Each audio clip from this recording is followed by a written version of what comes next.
One of the key reasons why teams fail is that there is an institutionalized fear of speaking up. Will that new guy who's on your team tell you that he thinks your idea is crap? Now, the reason you want this is because your idea might be crap.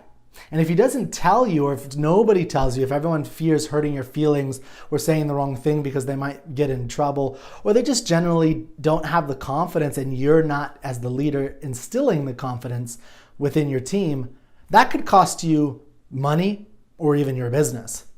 So in today's business book tip of the day, I'm going to give you one simple exercise that great leaders use to instill honesty in their teams. And the exercise comes from Jonah Berger's book, Contagious: Why Things Catch On. My name is Kirk Double K Barbera, and this is your business book tip of the day.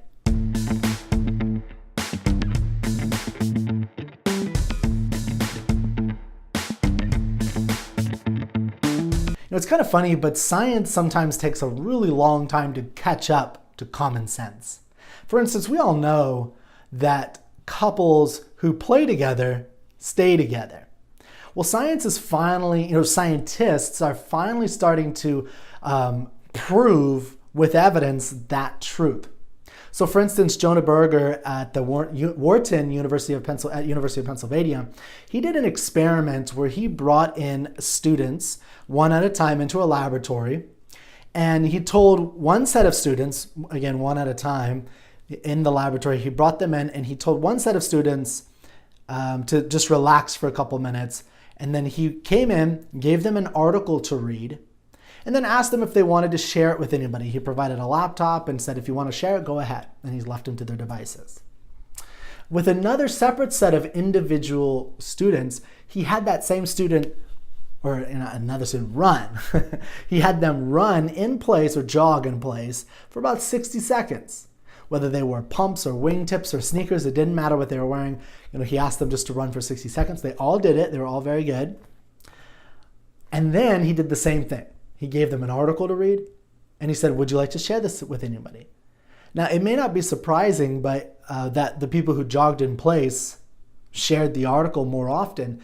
What may be surprising is how much more often.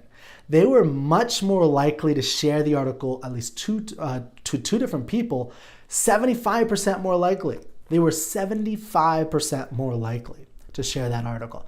And what they learned from this as scientists is that certain arousals in our body, getting the blood pumping type thing, getting neurons firing, encourages us and opens us up to giving more feedback, to sharing something. And so great leaders have always done something like this. I mean, just in modern times, Steve Jobs was famous for his walking meetings. If you wanted to meet with Steve Jobs, you had to, not every time, but mostly you had to walk around either his house, his estate. He did a lot of work at his house, or at the Apple campus or at the Apple headquarters. And same thing with Pixar, is he would just walk around and around with Ed Catmull, the president of Pixar, and they would talk there.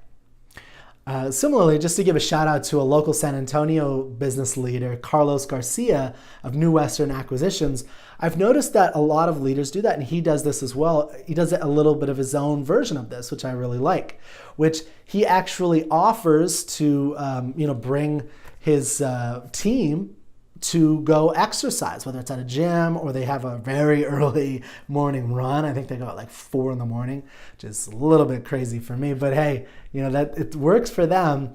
And of course, he doesn't force anybody. It's just kind of, hey, if you want to go, do this. And I guarantee you that in those meetings, in those exercise times, hour afterwards, people are much more likely to share because their neurons are firing, and so they might say something that they normally wouldn't say in the office, which gives Carlos a really good gauge on his people, what's going well, what's going bad, what he could do better, what the team can do better, what the company can do better, and that gives him a really good litmus test. Similarly, Gary Vaynerchuk, who is 4-time New York Times bestseller. He's the founder and CEO of VaynerMedia, which is the #1 social media agency on the planet. And what he does with his 700 employees is he offers to have a pickup game, I think 2 times a week, at I think 6:30 or 6:45 in the morning. And this serves the same, type of thing where you don't have to go. It's just a kind of building in a culture of exercise together. But I guarantee during those downtimes or right afterwards or in the, locker room, people are sharing ideas that they normally wouldn't share, that they may be a little bit fearful of sharing. And he's building that culture within his company. So that is the business book tip of the day. Exercise with your people. And if I can amend the old saying, couples that play together stay together, teams that play together stay together. So I hope you enjoyed your business book tip of the day. Again, my name is Kirk Double K Barbera. And remember, reading is not a passive sport. It's a contact sport. So go out there and make some contact with great books.